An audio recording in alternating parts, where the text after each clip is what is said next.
навистина ми е драго што сме дел од оваа иницијатива што континуирано се спроведува во рамки на владата и веројатно е еден врв на консултации кои што го имавме за планот. Денеска поконкретно јас ќе се задржам само на програмата за 2019 година во најприоритетните точки.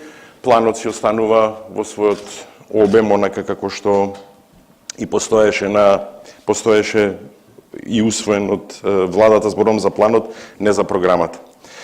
Често во последно време ја цитирам Патрисија Спиноза, госпоѓа која е одговорна во Обединетите нации за климатските промени, во кој што таргетирањето на една паралела со аерозагадувањето и климатските промени не можеме да го решиме доколку не зборуваме за реалноста, не се базираме на науката и се разбира оно што е предупредување во светот, нас ни треба акција сега.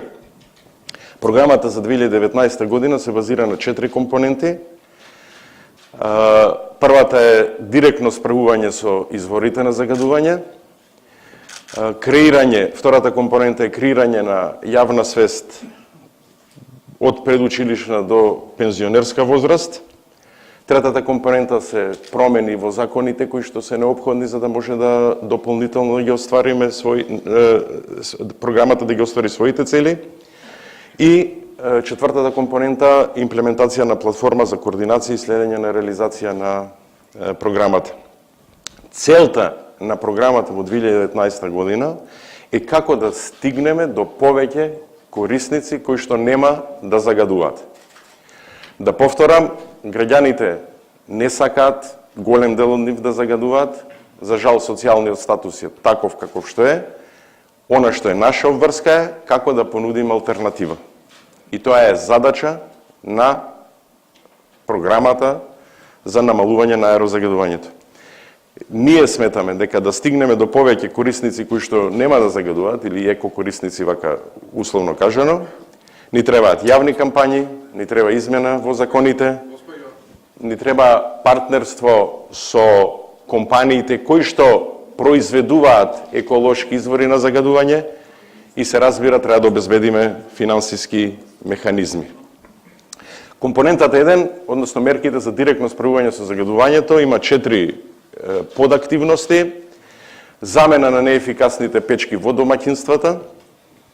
Оние домаќинства со пониски приходи, веднаш да кажам, за разлика од јавните повици кои што ги има во Министерството за речеме за економија, дел порано во градот Скопје, нема да биде прв обслужен, туку ќе биде врз база на финансискиот инкам што едно семејство го има. Втората работа е инвестирање во енергетска ефикасност, односно мерки за енергетски ефикасни мерки во рамки на селектирана зона на ниска емисија. Денеска во светот пристапот е се одбира зона на ниска емисија, таа што ќе се одреди, тие се таргетирани од страна на Министерството, ги знаеме, например, во Скопје, тоа е Лисиче населбата, например, Шуто-Оризари населбата, Куманово има свој дел, Тетово има свој дел, Битол има свој дел, тие се таргетирани од страна на Министерството. Пристапот, светската пракса вели дека е подобро да тргнеме со одредување на зони на ниска емисија, таму да го почнеме имплементацијата, за да докажеме, и лесно да ќе се покаже, дека овие активности носат резултат. Третата подактивност е поврзување на стамбените згради на централното грејење и општо поврзување на централното грејење и истото што важи за домаќинствата, важи и за јавните установи кои што се поврзани на неефикасни извори на затоплување. Првите две активности кои што ќе се случат веднаш во јануари, бидејќи за тоа не ни требаат повици согласно законите. Првата активност е поврзување на студентскиот дом Кузман Јосифовски Питов, во кој што има 490 студенти, кој што за жал се загрева на мазут и за тоа трошат 230 тони се троши во зимскиот период. Трошоците за мазут годишно се 7 милиони и 100 илјади денари, од кои што 5 милиони ги покрива државата, 2 милиони ги покрива студентскиот центар од партиципација од студенти, од слично. Трошоците само за топлинската енергија, доколку се поврзаме на ќе се поврзаме на топлинскиот оператор, ќе бидат само 5 милиони 377 денари. Зборувам за 490 студенти кои што нема да дишат мазут, ќе престојат во поздрава животна средина, а тоа се разбира ќе се рефлектира и на затоплувањето, емисиите наоколу во комшиите. Втората компонента од првите активности е процесот на концептот на зелен лист за воздух чист. Програмата за 2019 година ја поддржува иницијативата на Факултетот за земјоделски науки и храна и Шумарскиот факултет и во секоја општина во Скопје по една градинка и по една основно училиште, а верувам тоа ќе го направиме и во другите најзагрозени општини. Таргетот, викам се, Тетово, Куманово, Битола и Скопје. Со засадување или со креирање на парк од страна на студентите, значи зборуваме за синергија помеѓу или партнерство со академската заедница, со садници кои што се произведуваат во Македонија и се автохтони.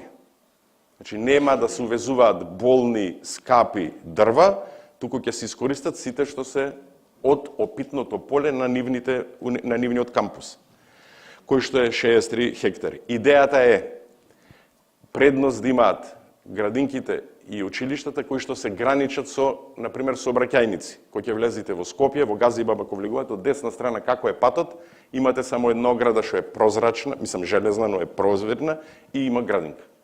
Идејата е тоа да се блокира, а и други активности, како што предвидува планот, да, например, зелен зид да ставиме помеѓу клиничкиот центар и водњанска, значи секаде каде што има чувствителна група, фокус група, а од друга страна нешто што загадува. Зошто се фокусираме на загревањето? Значи, планот, да не забораваме, има сите компоненти, и мониторањето, и третирањето на отпадот, и палењето на стрелиштата, но зборувам зошто таргетот ни е ова. Затоа што ова не само што го намалува загадувањето, туку носи заштити во буџетот. Зборував за Кузман домот, го давам примерот со градинката Клон Панорама, Кочорацин под Панорама во центар. Има 5 училни и една занимална. Во овај момент се трошат 20 тони во зимскиот период, или за тоа се плаќат 16.000 евра. Доколку ставиме 10 инвертори, иако се тие многу, значи 10 ако ставиме, само ова година инвестицијата ќе биде 3.790, а до година за струја ќе се плаќат 1.290 евра. 12 пати поевтино. И затоа навистина сакам да ве замолам. Ова не е еколошка работа, ова е економски бенефит носи. Ама сакам и да ве замолам, кога ќе разговарате со некој, знам, ова на некој му смета. И на тој што продава, и на тој што набавува. Затоа замолувам за поддршка да влеземе во овој концепт, и овој концепт носи добро и за екологијата, и за економијата. Ова го ставив на англиски, бидејќи е пораката од КОП24 од Катовице. Ова не сум го кажал јас и не барам алиби, ама затоа замолувам на еден партнерски однос. Не постои држава во која што владата сама го решила ова. Нити град, некој кој што сам го решил ова. Нити само еден граѓанин, но сите заедно успеале во многу држави. И ние тој модел го имплементираме тука. И затоа и овој состав е вака тука, на град, граѓанските организации, инспекторатот како самостоен орган, представниците на владата, но и секој граѓанин поединачно. И затоа верувам во еден партнерски однос, меѓународните организации кои што постојат. Ние имаме огромна помош и тие треба да ги искористиме. Нивното знаење како имплементатори е големо. Тие имаат и поголемо искуство, бидејќи можат и да донесат и повеќе ноу-хау. Втората компонента, очекувам директна помош од вас, од граѓанските организации. Нудиме модел на повик да се приклучат граѓански организации кои што ќе бидат наградени по успешност. Односно, колку домаќинства ќе донесат, кои што ќе го променат печката од јаглен на инвертор или на топлотна пумпа, или ќе се приклучи на парно. За тоа ќе има награда. Да бидете дел од процесот. Верувам, многу години во ова Македонија политичарите останале со помалку кредибилитет од вас. Вие можеби повеќе граѓани ќе убедите да се приклучат од штетен извор на еколошки извор. Зашто најштетно е за нивното дете дома, после за комшијата. И затоа навистина ве повикувам во овие две подактивности од градењето на јавна свест. Прво во кампањите од врата до врата, во кој што би се убедувале граѓаните или во една анкета да се приклучат повеќе, и второ се разбира во јавните кампањи. Едно е да кажеме ние, сакам навистина без тука да сме да фаворизираме или не. На јавната расправа која што се одржа во собранието ни треба нас тоа, гласот на јавноста. Дека законот, дека налепниците не се нешто што удира по сиромашните, туку се грижи за екологијата. Дека забраната за грејање на јаглен и користење на јаглен не е да удри по социјалните случаи, туку напротив да ги заштити здравјето на нивните деца. Но државата треба да понуди алтернатива, овој план ја нуди таа алтернатива. Третата компонента се клучните закони кои што треба да придонесат во зголемување на бројот на корисниците. А тоа е измените во Законот за животна средина во кој што би се забранило користењето на јагленот, и законот или правилниците за градење и законот за домување во кој што ќе се регулира приклучувањето кон централното грејање. И постојано го давам примерот со зградата на нашето министерство.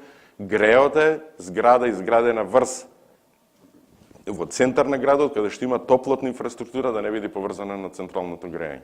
Значи греот е тоа се фрлени пари. И затоа во овој момент кога имаме price performance најеколошки извор во однос на цена екологија, ова ќе биде едно од нашите заложби. Четвртата компонента, ова мора да го следиме. Мене ме радува што една од иницијативите што дојде до мене за ова од страна на граѓаните, коинцидира со ова што тука го имаме. А таа е освен тимот што ни треба, еден тим од координација помеѓу сите чинители, академската заедница, граѓанските организации, приватниот сектор кој што исклучително е заинтересиран за ова. И мене ме радува секојдневно што се јавуваат компании кои што сакаат да помогнат, бидејќи живеат исто тие во овој град и во оваа држава. На тој начин ќе имаме подобра размена на информации и на знаење и се разбира сето тоа ќе го преку еден дашборд, преку една платформа, постојано ќе укажуваме што се има направено и реализирано во рамки на планот. Реков, партнерство е клучниот збор, и да повторам да не ги забораваме меѓународните организации кои што постојат, проекти кои што помагаат и сега и до сега, а веруваме и во иднина. Дали ова функционирало негде? Функционирало. Полска е пример еден што го давам. Полска има 10 годишна кампања на замена на печките на јаглен со еколошки печки. Промовирано од премиерот во парламентот во 2017 година. Механизмот на доделување на субвенциите е исто зависи од статусот, социјалниот статус на домаќинствата. И тоа е пример практично го имаме. Вториот пример е проектот на Светска банка во Индија, каде што најголемото загадување доаѓа од готвењето таму. 20 милиарди евра е проектот на замена или наведување на газ во неколку индиски градови за замена на печките кои што се штетни пред се за внатре, а потоа и за околината. Кои се дополнителните ефекти од програмата? Јас припаѓам на онаа група која што ја поддржува идејата или тезата дека аерозагадувањето и климатските промени се две страни од иста паричка. Има една книга за тоа и има полемики во ова. Мене ме радува што Светската здравствена организација, која што идната недела ќе дојде овде во Македонија со представник за аерозагадувањето. Аерозагадувањето бара да биде дел од националните индикатори во извештаите за климатските промени. Бидејќи смета дека климатските промени и аерозагадувањето исто како се подеднакви. Зошто се подеднакви? Затоа што со ова сето што го правиме, ќе зголемиме енергетската ефикасност, ќе го зголемиме користењето на обновливите извори, ќе ги намалиме стакленичките гасови. Ќе ги постигнеме стратегиските цели на Обединетите нации, ќе ги исполниме критериумите од Парискиот договор. Ова е вин-вин ситуација. И затоа не само планот, Министерството за економија има своја програма за користење, вчера на влада се усвои за користење на обновливи извори, на соларни панели, субвенции. Градот Скопје има своја значи тоа е еден концепт кој што само се шири во овој момент и тоа ме радува. Финансиските средства да бидат, зошто ги представи вака? 92% скоро ќе биде исклучиво наменето на замена на печки. Значи најголемиот дел од парите ќе одат на тоа, да ги искористиме. Само 4% ќе бидат за јавните кампањи, за платформата, за партнерството со невладините организации и 4% бидејќи така се усвои во места каде што не можеме на почеток да интервенираме, тоа да го направиме со прочистувачи во градинките, основните училишта, здравствените домови, во таму каде што не се донесени. Начинот на финансирање од буџетот, од меѓународните финансиски институции, проекти кои што ги имаме и од страна на приватниот сектор, исто како концептот и во Полска, и во Англија, и во Индија, кои што се рол модели кои што сме ги зели.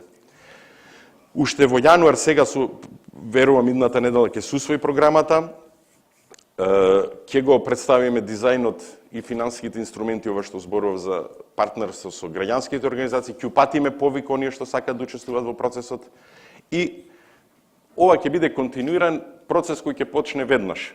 Значи, уште во месец јануар, после усвојањето на програмата, ќе започнеме со поврзувањето на домот Кузман, студентскиот дом Кузман, бидејќи за тоа немаме законска пречка, бидејќи согласно законот за јавни набавки има само еден оператор, што е тоа економски оператор што тоа го прави.